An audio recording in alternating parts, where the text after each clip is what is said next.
The story of Down to Earth has been going for maybe 15 years. And the idea was to work with a whole range of vulnerable groups. I mean, we were all youth workers at the beginning.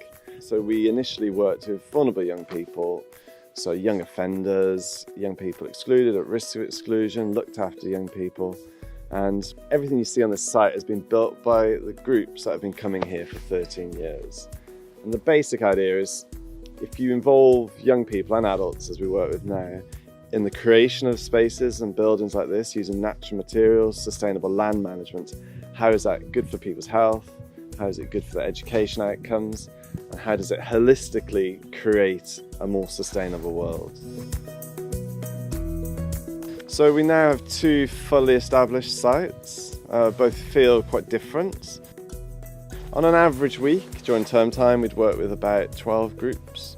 We're quite fixed on only having one group on a site at a time, rather than us going, ooh, it's a 4-acre site. We could probably have a rotation of maybe 10 groups on a site in a day and really up our income line.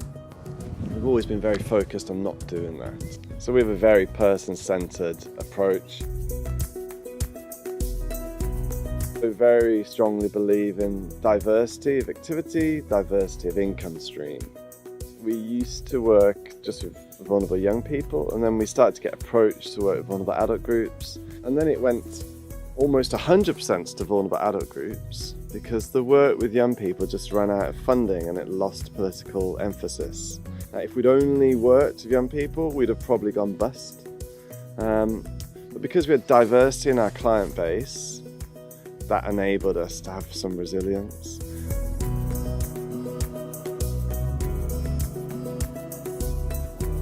So we've spent 8 years with all this evidence gathering. So now it's a matter of how do we take that body of evidence and everything that is around us to say, how can we do more of it?